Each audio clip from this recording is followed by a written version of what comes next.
Bueno. Queridos hermanos, muy buenos días a todos. Hermanos, antes que nada, queremos, a nombre de nuestra iglesia en la Ciudad de México, Comunidad Bíblica de la Gracia, a nombre de mi familia, agradecer, hermanos, la invitación. Es un privilegio, hermanos, de verdad, el que nos hagan partícipes de esta fecha tan importante para ustedes, de su tercer aniversario. De verdad, hermanos, estamos muy agradecidos, muy gozosos de poder estar entre ustedes. Muchas gracias, hermanos, por su invitación. El Señor nos ha permitido estar en sus aniversarios anteriores y es un gozo, hermanos, el ver cómo el Señor les ha sustentado, cómo el Señor les ha preservado hasta el día de hoy. Y qué gusto, hermanos, verlos caminar y que podamos caminar juntos en la extensión del reino. Y espero, hermanos, que la comunión que hemos podido fomentar como iglesias cada vez siga creciendo más y podamos apoyarnos mutuamente en esta gran labor de extender el reino de nuestro Señor Jesucristo. Muchas gracias, hermanos, por hacernos partícipes de esto. Quisiera orar por ustedes, hermanos, pero lo voy a hacer al final del sermón. De momento, hermanos, quisiera que me acompañen en oración para que el Señor nos conceda gracia en este tiempo de predicación de su palabra. Oremos, hermanos. Señor y Padre, gracias te damos, Señor, porque estás en medio de nosotros. Gracias por este día, Señor, que tú has instituido desde el principio, Señor, para que tu iglesia se reúna, para que tu pueblo te adore, Señor, en iglesias locales.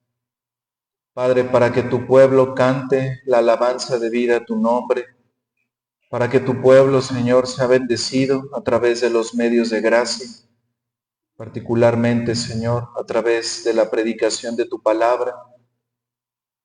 Señor, este día es de gran bendición, Señor. Este día es, como lo describe Isaías, un día glorioso, un día santo. Padre, queremos guardarlo, Señor, como es debido. Queremos adorarte, Señor, también en este tiempo de predicación. Padre, ayúdanos, concédenos gracia para estar atentos, Señor, a lo que hoy tú nos quieres hablar por medio de tu palabra. Ayúdanos, Señor, a tener una disposición de hacedores de tu palabra, no solo de oidores. Bendícenos, Señor, en este tiempo. Bendice tu palabra, Señor, para que sea de edificación a tu iglesia, que sea de instrucción, de consolación, de exhortación también. Y te pedimos, Padre, que tu palabra también traiga salvación a aquellos que están sin Cristo aquí entre nosotros. Obra, Señor, en estas cosas para tu gloria. Bendice, Padre, a tu iglesia. Santifícanos, Señor, en tu verdad. Tu palabra es verdad. Gracias, Señor, por este día y por este tiempo que nos concedes de venir a tu palabra. Te pedimos, Señor, que obres estas cosas para tu gloria, Señor, para el bien de tu iglesia. Y te lo pedimos en el nombre de nuestro Señor Jesucristo. Amén. Hermanos, quisiera que me acompañen, por favor. Quiero aclarar que no me puse de acuerdo con el hermano Alberto. Vayamos nuevamente, hermanos, por favor, a Efesios capítulo 4. Quisiera que me acompañen, hermanos, puestos de pie, por favor, a leer este pasaje que vamos a estudiar en esta tarde. Efesios 4, versículos del 1 al 7.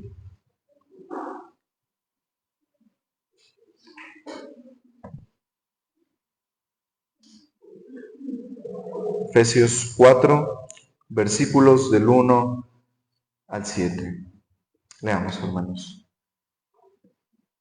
Yo pues, preso en el Señor, os ruego que andéis como es digno de la vocación con que fuisteis llamados, con toda humildad y mansedumbre, soportándoos con paciencia los unos a los otros en amor, solícitos en guardar la unidad del Espíritu en el vínculo de la paz, un cuerpo y un espíritu, como fuisteis también llamados en una misma esperanza de vuestra vocación.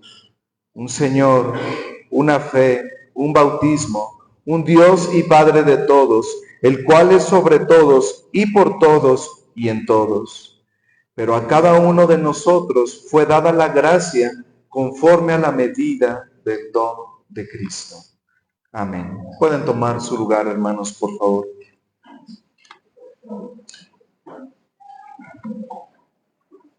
Hermanos, este sermón lo he titulado Algunos deberes para guardar la unidad de la iglesia.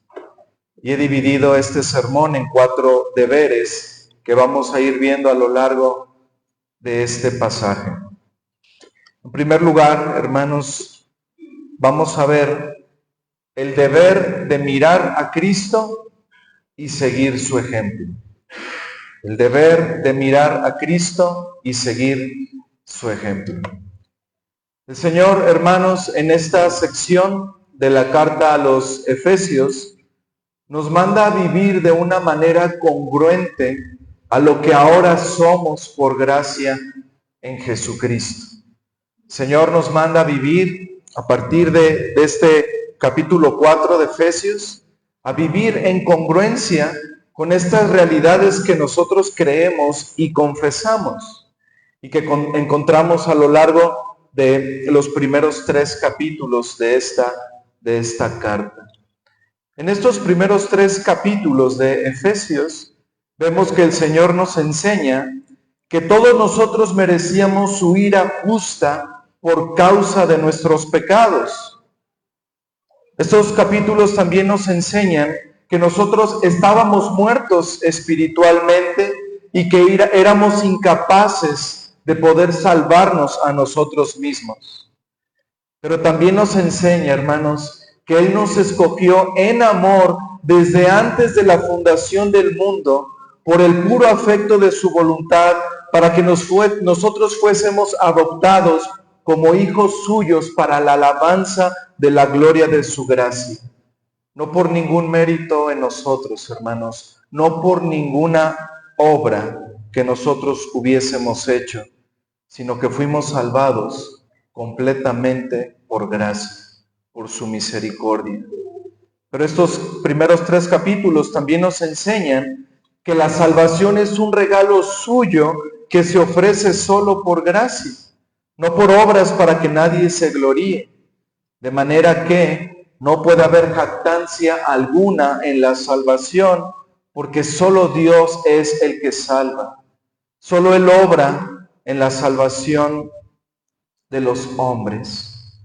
Y también, hermanos, el Señor nos enseña en estos primeros 3 capítulos que ahora como hijos suyos tenemos por esa misma gracia una herencia eterna que nos está esperando. Una herencia que está garantizada con el Espíritu Santo de la promesa que nos ha sido dado y que ha hecho morada en nosotros. Así que el mandato que vemos en este primer versículo del capítulo 4 es un mandato a vivir una vida que esté en armonía con estas realidades que he citado ahora. Que vivamos en armonía con este llamado que tenemos como hijos suyos, con esta posición que ahora nosotros tenemos en Cristo. Hermanos, el Señor en su palabra presenta a la iglesia como un grupo de personas que estamos unidas por la fe en Cristo. De manera que todos los creyentes somos uno solo en Él, somos uno solo en Cristo. Y aquí en este pasaje de Efesios 4, Dios nos manda a manifestar esa unidad invisible que nosotros ya poseemos en Cristo y que nos ha sido dada a través de la fe. Necesita manifestarse de una forma visible, tanto en conducta como en práctica. En estos primeros versículos, el mandato es a esforzarnos a guardar diligentemente la unidad del Espíritu en el vínculo de la paz. ¿Cómo? Con toda humildad y mansedumbre y paciencia, soportándonos los unos a los otros en amor. Y eso es lo que vamos a estar viendo, hermanos, en este sermón. Efesios 4, versículo 1. Leamos nuevamente, hermanos. Yo pues, preso en el Señor, os ruego que andéis como es digno de la vocación con que fuisteis llamados, con toda humildad. La humildad, hermanos, significa pensar en nosotros mismos de una manera baja. Pensar de nosotros mismos de una manera pobre. Esta es nuestra realidad, hermanos. Todos estábamos en la misma condición de miseria espiritual. Todos nosotros, sin excepción, estábamos muertos en nuestros delitos y pecados, sin esperanza y sin Dios en este mundo. Éramos por naturaleza hijos de ira, lo mismo que los demás. Hermanos, es en la medida en que nosotros tengamos presente esto que vamos a poder vivir en humildad. Es en medida en que nosotros recordemos de dónde nos sacó el Señor, que nosotros vamos a poder estimar a los demás como superiores a nosotros mismos. Es en esa medida, hermanos, en que constantemente meditemos quiénes éramos sin Cristo, que vamos a poder mirar no solo por nosotros mismos, sino también por lo de los demás. Pero además, hermanos, tenemos el ejemplo supremo de humildad.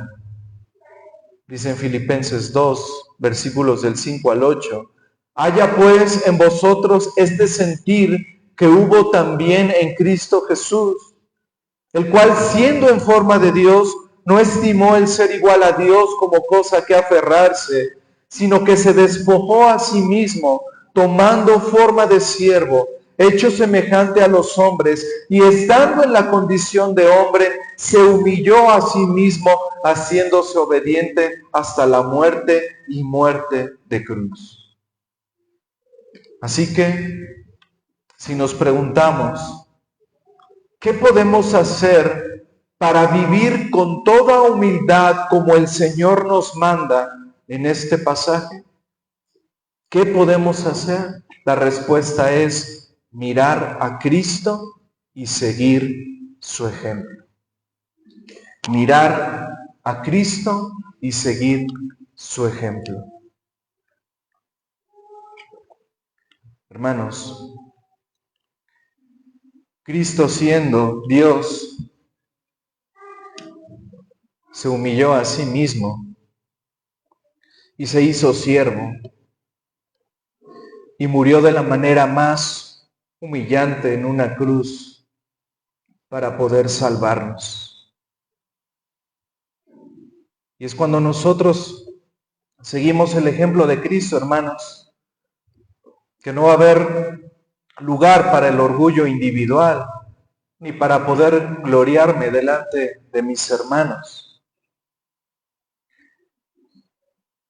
para poder vivir en unidad, hermanos, para que la iglesia se fortalezca en esa unidad, necesitamos vivir en humildad. Pero sigamos leyendo, hermanos. Efesios 4, versículo 1. Yo pues, preso en el Señor, os ruego que andéis como es digno de la vocación con que fuisteis llamados, con toda humildad y mansedumbre. La mansedumbre, hermanos, habla de un corazón apacible. Habla de un corazón donde no hay espíritu de venganza, donde no hay amargura, donde no hay ira, donde no hay hostilidad. Pero a la vez, hermanos, la mansedumbre nos habla de un corazón que tiene un carácter firme.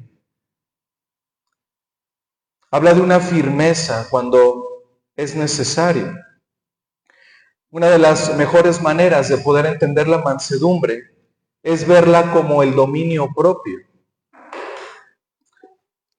Ahora, hermanos, si nos preguntamos nuevamente, ¿qué podemos hacer para vivir con toda mansedumbre como el Señor nos manda en este pasaje de Efesios? La respuesta sigue siendo la misma. Mirando a Cristo y siguiendo su ejemplo. Como dice el apóstol Pedro, Cristo nos dejó ejemplo para que nosotros podamos seguir sus pisadas. Dice Pedro que cuando al Señor le maldecían, Él no respondía con maldición. Cuando padecía, no amenazaba, sino que encomendaba la causa al que juzga justamente. Él mostró, hermanos, el Señor Jesucristo mostró un carácter tierno, un carácter compasivo, un carácter amoroso. Pero Él también, cuando fue necesario, mostró un carácter firme. Cuando estaba de por medio la reputación de su Padre, la reputación de Dios, cuando estaba de por medio la reputación de la casa de su Padre, como por ejemplo cuando Él halló en el templo a aquellos que vendían animales, ahí sentados a los cambistas, el Señor Jesucristo hizo un azote de cuerdas y sacó a todos del templo.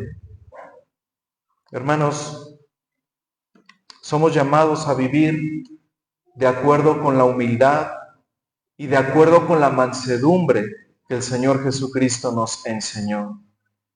Y esa es la manera en que vamos a poder fortalecer la unidad de la iglesia, mostrando el carácter de nuestro Señor Jesucristo.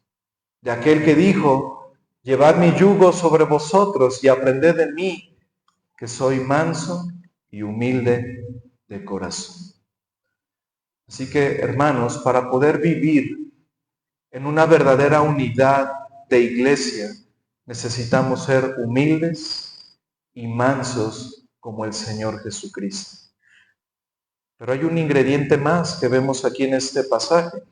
Leamos nuevamente, hermanos, Efesios 4:1 y leamos hasta el versículo 3. Yo pues, preso en el Señor, os ruego que andéis como es digno de la vocación con que fuisteis llamados, con toda humildad y mansedumbre, soportándoos con paciencia los unos a los otros en amor, solícitos en guardar la unidad del Espíritu en el vínculo de la paz. Esta palabra paciencia significa perseverancia en los problemas, perseverancia en las pruebas y en las tentaciones. La paciencia, hermanos, es la capacidad de permanecer fiel, gozoso, pacífico, contento, pase lo que pase, sea cual sea la situación. Acompáñenme, por favor, hermanos, a la primera carta de Pedro, en el capítulo 3. Primer carta del apóstol Pedro, capítulo 3.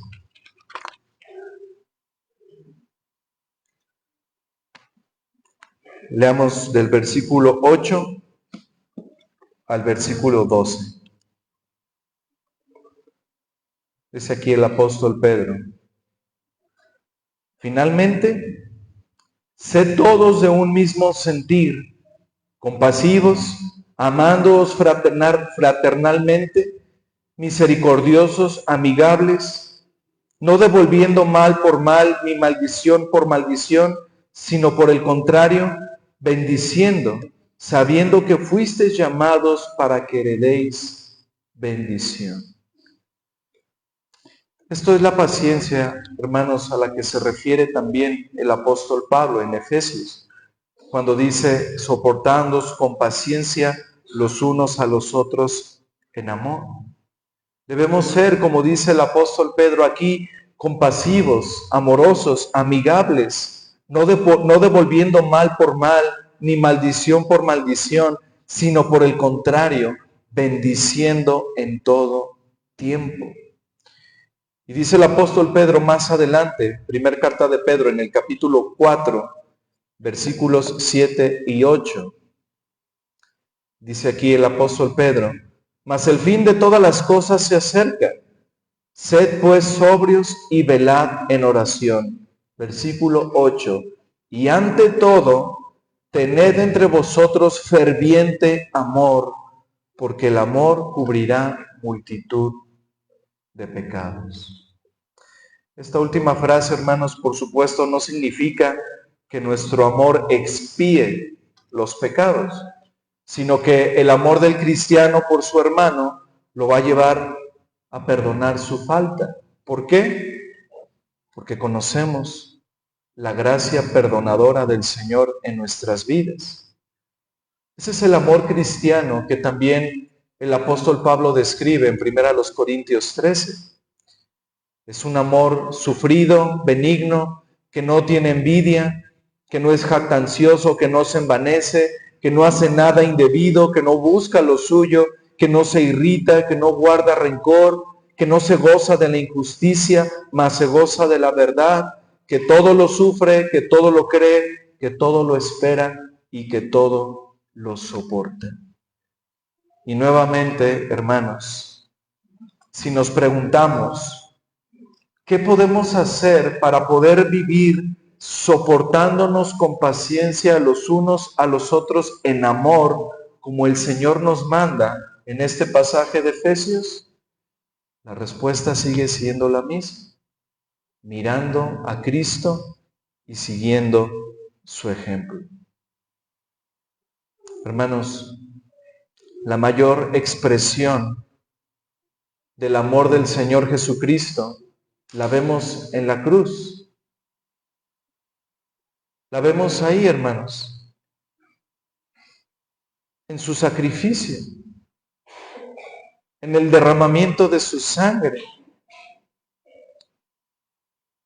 La cruz nos muestra, hermanos, al justo muriendo por los injustos para llevarnos a Dios. Es la mayor muestra del amor de Cristo, hermanos. Y ese carácter amoroso, ese carácter paciente que también vemos ahí en la cruz, es el que nosotros debemos reflejar los unos a los otros para poder vivir en unidad. Así que, hermanos, el Señor nos manda a esforzarnos a ser entre nosotros humildes, mansos, pacientes y amorosos los unos a los otros. Así que este es nuestro primer punto, hermanos. Este es nuestro primer deber, mirar a Cristo y seguir su ejemplo. Ahora, hermanos, vayamos a la segunda parte. El deber de mantener la unidad para el avance del reino de Dios. El deber de mantener la unidad para el avance del reino de Dios. Hermanos, la unidad de los creyentes es crucial para la misión de la Iglesia de extender el reino de Dios. Es crucial la unidad para la misión de la Iglesia en esa gran comisión de predicar el Evangelio. La unidad de los creyentes, de la que Pablo y otros escritores del Nuevo Testamento nos hablan, hermanos, es un reflejo de la oración del Señor Jesucristo ahí en Juan capítulo 17. Vayamos allá, hermanos, por favor. Juan capítulo 17.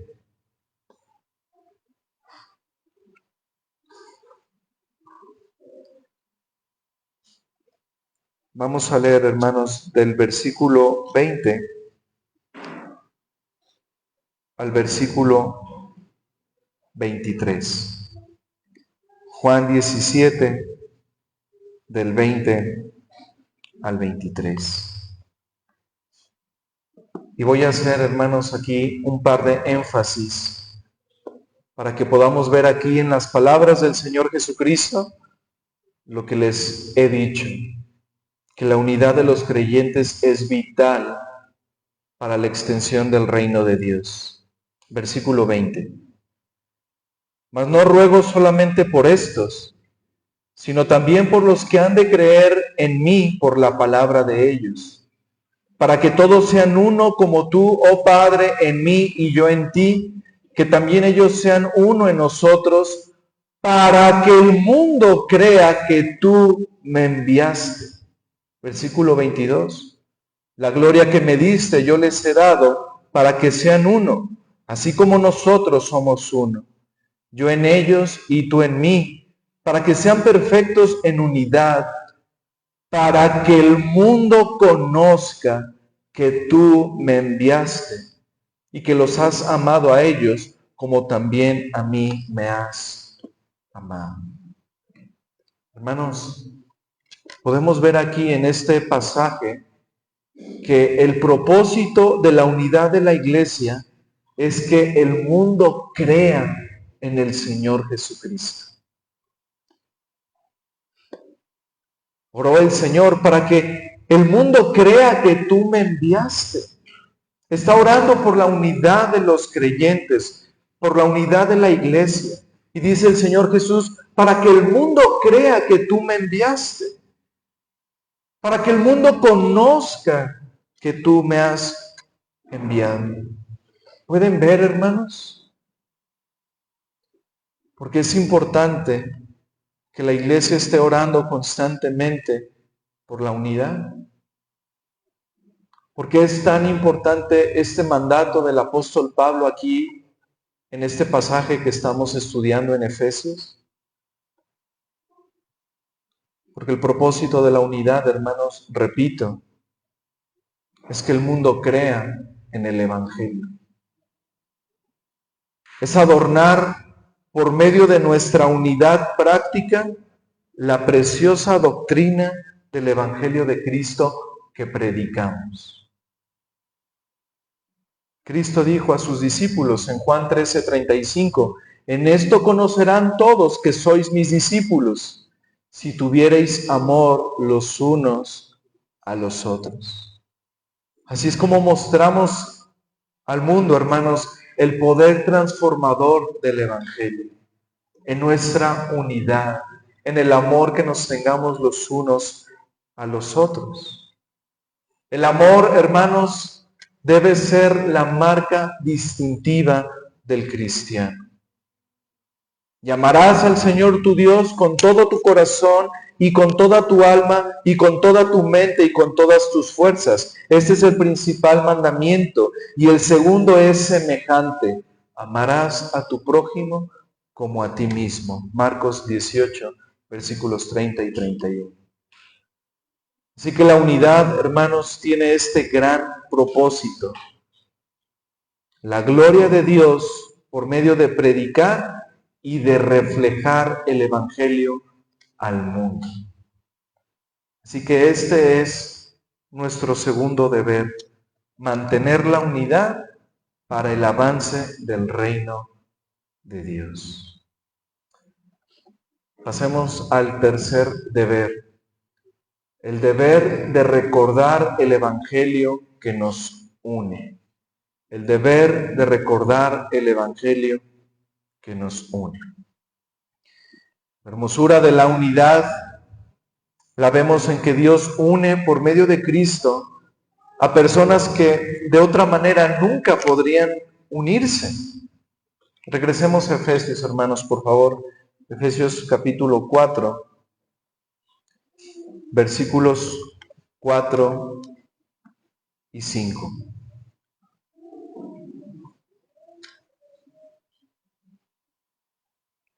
Un cuerpo y un espíritu, como fuisteis también llamados en una misma esperanza de vuestra vocación. Un Señor, una fe, un bautismo. Hasta ahí, hermanos.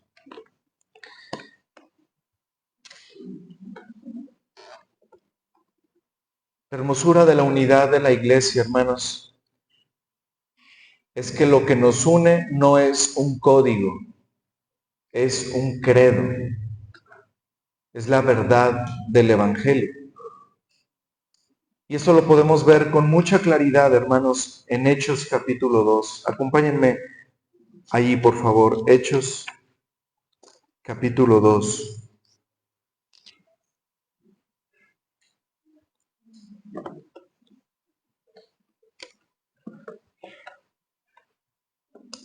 Un poco de contexto, hermanos.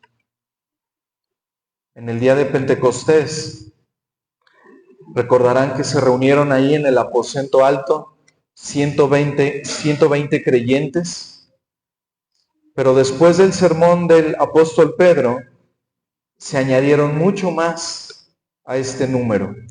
Hechos 2, leamos en primera instancia del versículo 41 al versículo 47.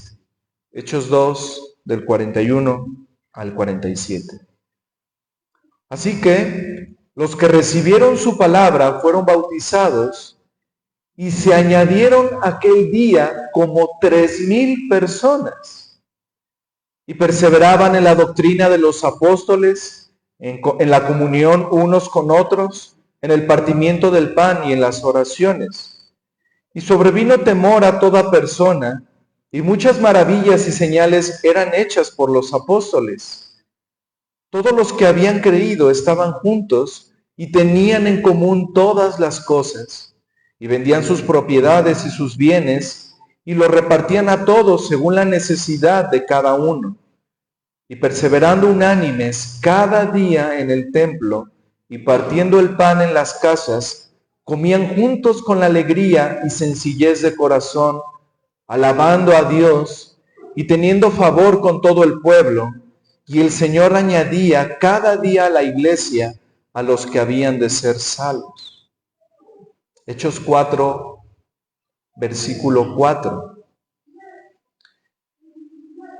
Pero muchos de los que habían oído la palabra creyeron, y el número de los varones era como 5,000. Hermanos, vemos aquí en estos pasajes de Hechos que a pesar de la persecución que la iglesia sufría en aquel entonces, la iglesia iba creciendo en número. En ese momento, hermanos, la iglesia había crecido a 5,000 varones, que la interpretación probablemente es 10,000 creyentes, considerando a mujeres y niños. Entonces vean esto, hermanos, comenzaron siendo 120 en el aposento alto, y aproximadamente en 3 meses la iglesia había crecido a más de 10,000 personas. Ahora, estas personas que se habían convertido a través de la predicación del apóstol Pedro, ellos eran peregrinos. Eran peregrinos que habían venido desde sus pueblos a celebrar las fiestas. Eran de diferentes lugares, tenían diferente cultura, tenían diferentes idiomas. En Hechos 2 nos dice que venían de todas partes. Miren Hechos 2, versículos del 9 al 11.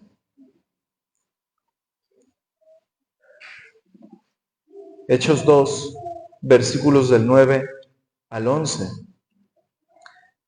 Partos, medos, elamitas, y los que habitamos en Mesopotamia, en Judea, en Capadocia, en el Ponto y en Asia, en Frigia y Panfilia, en Egipto y en las regiones de África, más allá de Cirene, y romanos aquí residentes, tanto judíos como prosélitos, cretenses y árabes.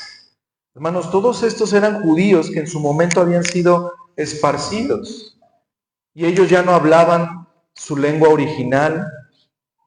De hecho, entre paréntesis, fue por eso que el Señor le dio a los apóstoles el don de los idiomas, para que pudieran comunicar el Evangelio. Así que todos estos peregrinos que estaban ahí, todos estos que habían creído, hermanos, ya no querían regresar a sus casas. Ellos querían seguir ahí, hermanos, cerca del lugar de adoración, cerca de Jerusalén. Querían ser parte de la iglesia. Hechos capítulo 4, sigamos viendo estos pasajes de Hechos. Hechos 4, versículos del 32 al 35.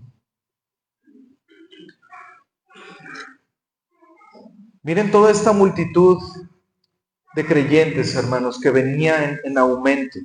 Dice el versículo 32, y la multitud de los que habían creído eran de un corazón y un alma, y ninguno decía ser suyo propio nada de lo que poseía, sino que tenían todas las cosas en común. Y con gran poder los apóstoles daban testimonio de la resurrección del Señor Jesús, y abundante gracia era sobre todos ellos. Así que no había entre ellos ningún necesitado, porque todos los que poseían heredades o casas las vendían y traían el precio de lo vendido y lo ponían a los pies de los apóstoles, y se repartía a cada uno según su necesidad.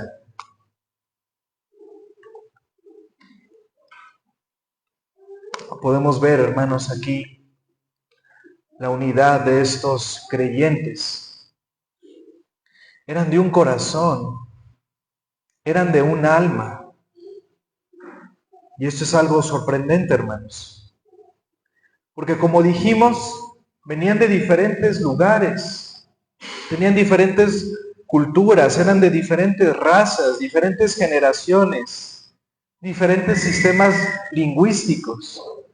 Pero aún así, hermanos, con todas estas diferencias, había una verdadera unidad. ¿Sabes, hermano? Todos hemos creído en el mismo Evangelio. Y aunque no nos vestimos igual, aunque no tenemos el mismo nivel socioeconómico, aunque no tenemos el mismo tono de piel, aunque tenemos diferentes niveles educativos, ¿sabes, hermano? Eso no nos divide. Eso no nos divide. Porque repito, lo que nos une no es un código.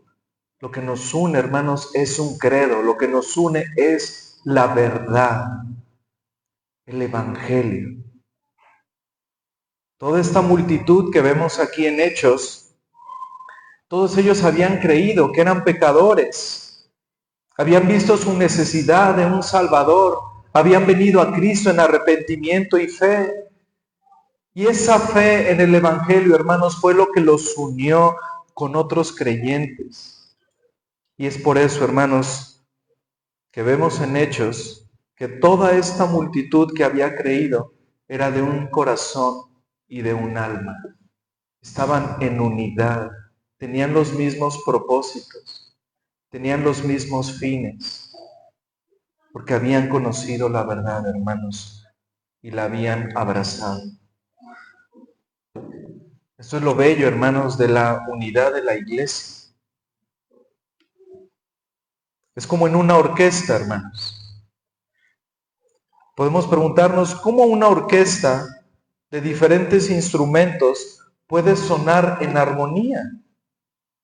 Una orquesta tiene diferentes grupos de instrumentos, los de cuerda, los de vientos o de madera, los metales, la percusión. Todos estos instrumentos muy diferentes entre sí.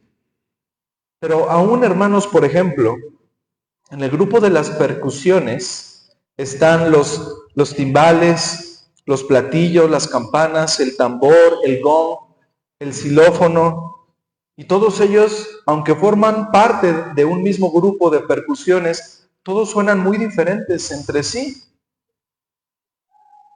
Pero hermanos, estos instrumentos pueden sonar en armonía. ¿Por qué? Porque siguen una misma pauta y siguen a un mismo director. Y en la iglesia pasa lo mismo, hermanos. La iglesia es como una orquesta. Todos somos muy diferentes entre nosotros, pero podemos vivir en armonía, hermanos, si seguimos la misma pauta, las Escrituras, si seguimos al mismo director de la orquesta, a nuestro Señor Jesucristo. Porque, hermanos, repito, esto es lo que nos une, la verdad del Evangelio. Y es por eso que a pesar de que haya mucha diversidad entre nosotros, podemos vivir en armonía. Porque seguimos al mismo Señor y seguimos la misma palabra. Así que la unidad, hermanos, solo puede lograrse a través del Evangelio. No hay otra manera, hermanos. Solo la unidad puede lograrse a través del Evangelio. Estos 10,000 o más creyentes del libro de Hechos, dice que compartían todas sus posesiones. Todos los que habían quedado ahí en Jerusalén, aunque venían de diferentes partes, ellos querían quedarse ahí, hermanos. Y evidentemente no tenían casas propias. Pero los cristianos residentes de Jerusalén, ellos abrieron sus casas. Y eso es lo que nos dice Lucas de una manera positiva. Tenían todas las cosas en común. Pero también lo dice de forma negativa. Dice Lucas que ninguno decía ser suyo propio nada de lo que poseía. Y de esta manera, hermanos, ellos manifestaban el amor los unos a los otros. Pero nuevamente, hermanos, veamos ahí en Hechos 4:33 cómo lo que los unía era la verdad del Evangelio. Hechos 4:33. Y con gran poder los apóstoles daban testimonio de la resurrección del Señor Jesús, y abundante gracia era sobre todos ellos. Esta era la verdad, hermanos, la verdad del Evangelio, la que los unía. ¿Por qué estos creyentes fueron tan generosos? Porque estaban llenos del Evangelio, porque habían entendido el Evangelio, porque el Evangelio les enseñó que de tal manera amó Dios al mundo que dio a su Hijo unigénito. El Evangelio les enseñó que el Señor Jesucristo se hizo pobre para que los que son pobres espiritualmente tuvieran riquezas espirituales eternas.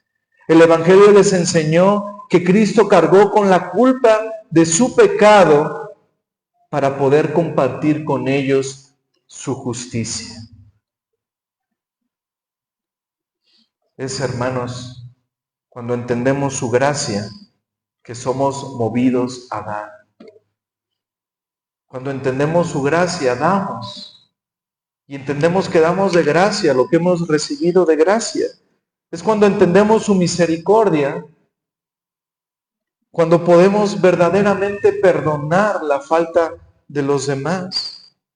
Es cuando entendemos su paciencia en el Evangelio, cuando podemos tolerarnos los unos a los otros. Como decíamos, hermanos, somos un cuerpo, unidos unos a otros por esa verdad que tenemos en común. Y esta verdad, hermanos, sobrepasa por mucho todas las diferencias terrenales que podemos tener. Todas esas diferencias que pudieran dividirnos. Regresemos a Efesios, hermanos, por favor.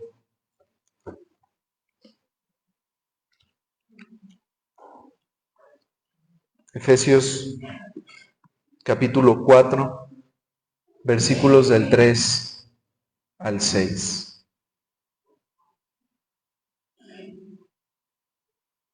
Solícitos en guardar la unidad del Espíritu en el vínculo de la paz. Un cuerpo y un espíritu, como fuisteis también llamados en una misma esperanza de vuestra vocación. Un Señor, una fe, un bautismo, un Dios y Padre de todos, el cual es sobre todos y por todos y en todos.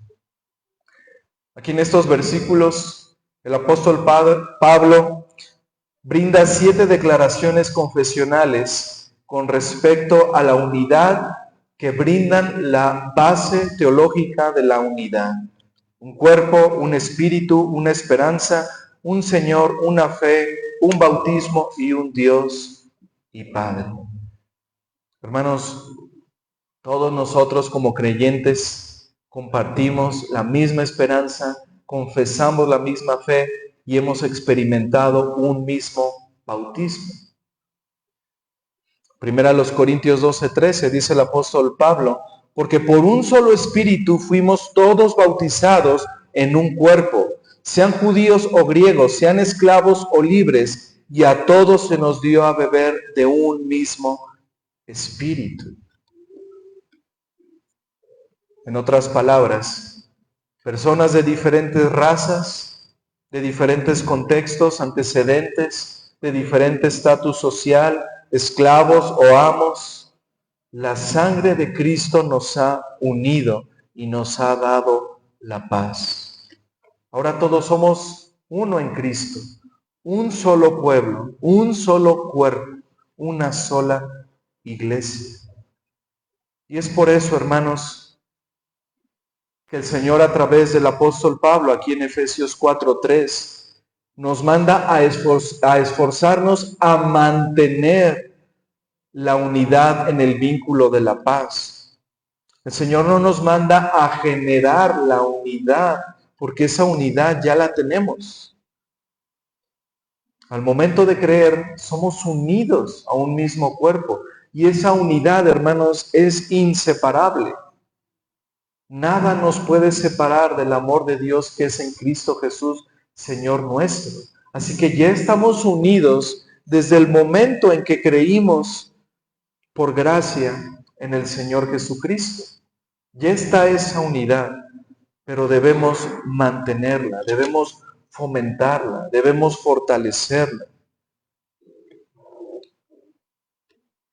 El Señor también nos enseña, hermanos, en este pasaje, que la unidad de la iglesia se produce no solo en el contexto de nuestras diferencias generacionales, educacionales, raciales, sino también en el contexto de nuestra diversidad de dones. Y esto nos lleva a nuestro último y cuarto deber, el deber de usar los dones que Dios nos ha dado. Efesios 4, versículo 7. Pero a cada uno de nosotros fue dada la gracia. Aquí habla de los dones dados por gracia, conforme a la medida del don de Cristo. Lo que el apóstol Pablo está diciendo aquí, hermanos, es que cada miembro del cuerpo funciona de una manera diferente, según la gracia o el don que han recibido de parte del Señor. El Espíritu Santo ha repartido una medida de gracia a cada uno de nosotros sin excepción y de manera particular para que podamos servir en un cuerpo local de creyentes con esos dones que el Señor nos ha dado. Acompáñenme, hermanos, a 1 Corintios, capítulo 12, por favor. 1 Corintios, capítulo 12. Vamos a leer, hermanos, desde el versículo 14 y hasta el versículo 26. Vamos a ir haciendo algunas pausas. Mantengámonos aquí en este pasaje, hermanos. Primera a los Corintios 12, versículo 14. Además, el cuerpo no es un solo miembro, sino muchos. Si dijera el pie, ¿por qué no soy mano? No soy del cuerpo, ¿por eso no será del cuerpo? Y si dijera la oreja, porque no soy ojo, no soy del cuerpo, ¿por eso no será del cuerpo? Si todo el cuerpo fuese ojo, ¿dónde estaría el oído? Si todo fuese oído, ¿dónde estaría el olfato?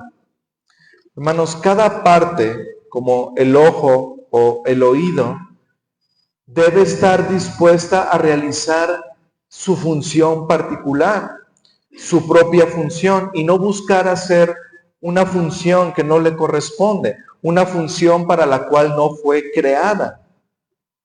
El cuerpo entero no puede ser una sola parte, porque no sería un cuerpo funcional. Mira el versículo 17.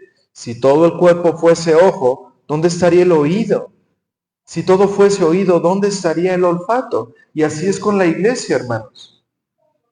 Los miembros con un don no deben despreciar ese don que Dios les ha dado sapientísimamente en la medida del Espíritu. No deben quejarse porque no tienen otro don.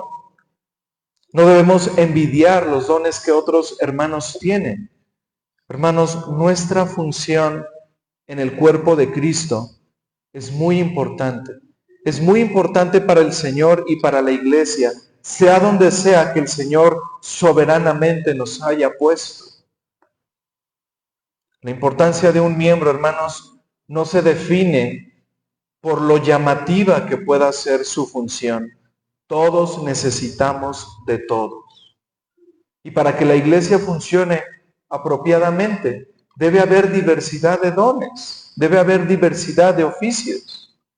Mira el versículo 18. Primera a los Corintios 12, versículo 18. Mas ahora Dios ha colocado los miembros, cada uno de ellos en el cuerpo. ¿Cómo? Como Él quiso. Porque si todos fueran un solo miembro, ¿dónde estaría el cuerpo? Pero ahora son muchos los miembros, pero el cuerpo es uno solo. Es Dios, hermanos, quien soberanamente ha organizado el cuerpo humano como Él quiere. Y lo mismo ocurre con la iglesia. Según su voluntad, sus muchas partes deben funcionar como un solo cuerpo, el cuerpo de Cristo. Versículo 21. Ni el ojo puede decir a la mano, no te necesito, ni tampoco la cabeza a los pies, no tengo necesidad de vosotros. Antes bien, los miembros del cuerpo que parecen más débiles son los más necesarios. Y aquellos del cuerpo que parecen menos dignos, a estos vestimos más dignamente. Y los que nosotros son menos decorosos, se tratan con más decoro. Así como los órganos del cuerpo humano, como el ojo, la mano, la cabeza, los pies, todos ellos se necesitan mutuamente. De la misma forma, hermanos, los miembros de la iglesia, con su diversidad de funciones, se necesitan mutuamente. Además, como leemos aquí, hermanos, las partes del cuerpo más discretas son importantes. Deben tratarse con honor porque son esenciales. Hay miembros en las iglesias, hermanos, y estoy seguro que los hay aquí, hermanos y hermanas mayores que son fieles, que se dedican a orar por los que presiden, que se dedican a orar por los diferentes ministerios de la iglesia.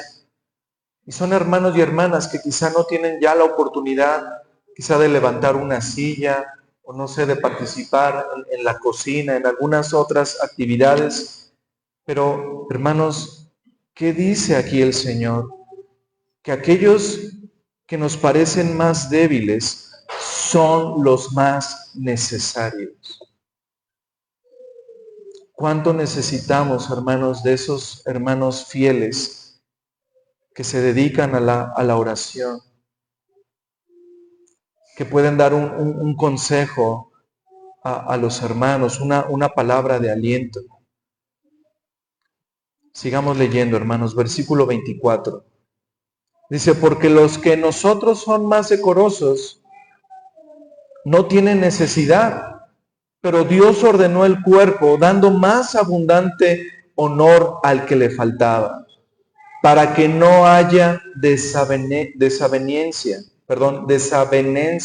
Esto significa división en el cuerpo, sino que los miembros todos se preocupen los unos por los otros, de manera que si un miembro padece, todos los miembros se duelen con él, y si un miembro recibe honra, todos los miembros con él se gozan. Hermanos, Dios sabiamente diseñó y dispuso cada parte del cuerpo dentro de un cuerpo exactamente como Él quiso. Y cada parte del cuerpo, como dice la Escritura, es importante.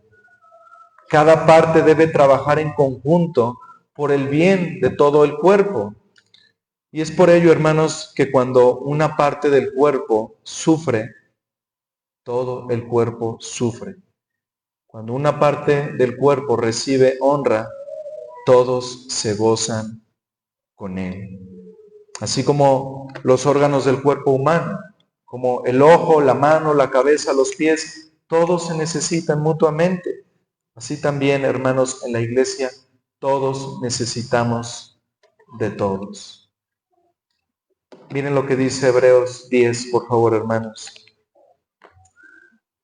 Hebreos capítulo 10.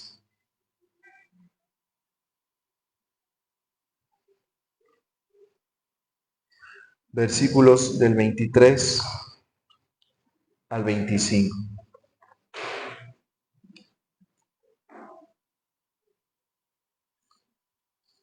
Hebreos 10, del 23 al 25. Mantengamos firme, sin fluctuar, la profesión de nuestra esperanza, porque fiel es el que prometió. Y considerémonos unos a otros para estimularnos al amor y a las buenas obras, no dejando de congregarnos como algunos tienen por costumbre, sino exhortándonos, y tanto más cuando veis que aquel día se acerca. Hermanos, debemos, como dice aquí el autor de Hebreos, estimularnos al amor y a las buenas obras. Pero para esto necesitamos estar presentes. Necesitamos estar ahí en los cultos de adoración. Una mano no puede estar fuera del cuerpo. Porque ¿qué pasa, hermanos? Si una mano está fuera del cuerpo, todo el cuerpo muere. Eso es lo que el apóstol nos está diciendo aquí, hermanos, en Efesios. Lo que vemos también aquí en Hebreos. Debemos estimularnos, no dejando de congregarnos. Debemos estarnos exhortando, hermanos, porque cada miembro del cuerpo es importante. Cada miembro del cuerpo es indispensable. Si un miembro no está creciendo espiritualmente, si no tiene comunión con Cristo, si no se está reuniendo con constancia en las reuniones de las iglesias, o si un miembro se aísla de los demás, esto va a afectar la salud del cuerpo. Por eso el llamado, hermanos, el mandato del apóstol Pablo es para todos y cada uno de los miembros de la iglesia local. No es para unos cuantos, es para todos. Mi pecado, hermanos, mi falta de comunión con el Señor va a terminar afectando a la iglesia. Y lo mismo ocurre, hermanos, cuando rehusamos a poner a disposición los dones que el Señor nos ha dado, o cuando deseamos hacer la labor que corresponde a otros miembros. Todo esto trae afectación al cuerpo local. Debemos, hermanos, poner nuestros dones en operación. No es bueno estar sentado, esperar a que los demás nos sirvan. Es un mandato, hermanos. Los dones que el Señor nos ha dado no son para nosotros mismos, son para edificación del cuerpo de Cristo. Y tú dirás, pero es que no sé en qué yo pueda servir. Bueno, en la iglesia hay mucha necesidad. Hay muchas personas por evangelizar. Hay muchos hermanos a quienes consolar. Hay hermanos que necesitan consejo, dirección o exhortación. Hermanos,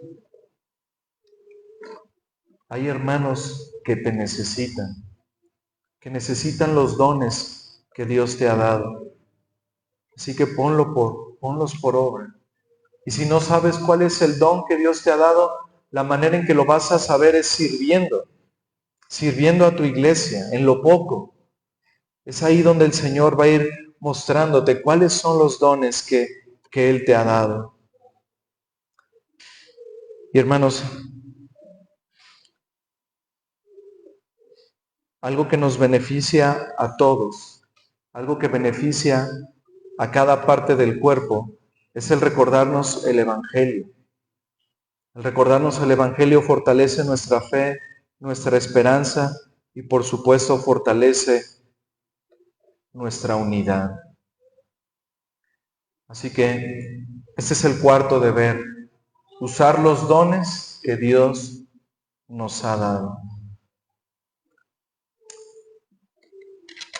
Querido amigo que estás aquí en esta tarde, amigo que eres consciente de que no eres cristiano, que no has venido a Cristo en arrepentimiento y fe, amigo, es necesario que creas en el Señor Jesucristo.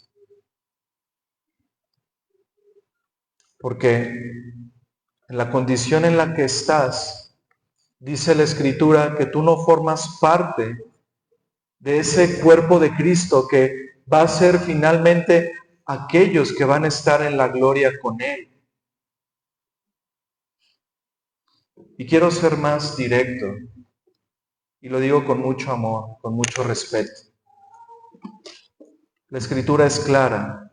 El Señor Jesucristo habló de forma muy clara en amor a aquellos judíos que creían estar bien con Dios por lo que habían heredado de sus padres, por creer que eran hijos de Abraham, por creer que su linaje los iba a tener a salvo.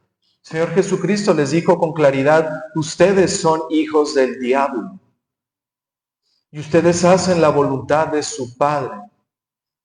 Amigo que estás aquí sin Cristo, quiero decirte eso.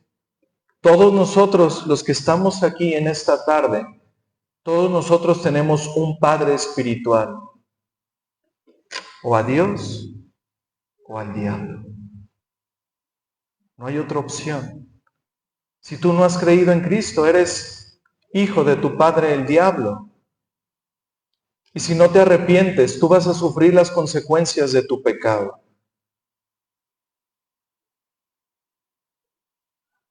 Tú sufrirás la condenación eterna en el infierno, a menos que te arrepientas y creas en el Señor Jesucristo. Pero quiero darte una buena noticia. La buena noticia es que lo que el Señor demanda de ti es que creas únicamente en lo que Cristo ya hizo. Tú no necesitas hacer ya nada más. Porque la posibilidad de que tú vengas a Cristo y seas, por medio de Él, seas salvo, ya está dispuesta para todo aquel que cree. Tú puedes el día de hoy, amigo, que no eres cristiano, el día de hoy, por medio de la fe y del arrepentimiento, tú puedes encontrar la reconciliación con Dios. Hoy mismo tú puedes pasar de las tinieblas espirituales en las que te encuentras a la luz admirable del Señor Jesucristo si tan solo crees en Él, si crees en ese amor manifestado en esa cruz. Si tú crees que el Señor Jesucristo cargó con el pecado de su pueblo y derramó su sangre para el perdón, para dar la vida eterna. Ve a los pies de Cristo en arrepentimiento y fe, amigo, y todos tus pecados te serán perdonados. Y recibirás gratuitamente el don de la vida eterna. Y estarás unido, ahora sí, al cuerpo de Cristo. Y tendrás por Padre a Dios mismo. Arrepiéntete, amigo, y cree en el Señor Jesús. Y hermanos, en la misma medida en que esta iglesia local, la iglesia del Señor Jesucristo, salvos por gracia, en la medida en que crezcan en unidad, hermanos, en esa medida todos van a ser beneficiados. Porque, hermanos, es en la unidad de la iglesia donde el Señor se glorifica. Y ese es el propósito de cada uno de los creyentes, glorificar a Dios. ¿Cómo glorificamos a Dios? En la medida en que permanezcamos en amor y crezcamos en unidad. Todos nosotros en unidad, funcionando como piedras vivas, funcionamos como un cuerpo. Y al funcionar como un cuerpo, podemos dar testimonio al mundo de la verdad del Evangelio. Hermanos, que el Señor les bendiga y les conceda crecer y fortalecer la unidad de la iglesia. Para gloria del Señor y para el avance de su reino, hermanos. Permítanme orar por ustedes, hermanos. Padre, Señor, te damos gracias por tu palabra, porque tu palabra es verdad, Señor. Queremos pedirte, Señor, que este mandato que hemos visto del apóstol Pablo a los Efesios y que por ende es para nosotros, podamos ponerlo, Señor, por obra. Bendice tu palabra, Señor, que hemos escuchado en este tiempo. Bendícela, Señor, para que podamos ser hacedores de ella y no solo oidores olvidadizos. Padre, quiero pedirte, Señor, por cada miembro y cada congregante de esta iglesia local. Señor, bendice a cada uno de ellos, Padre.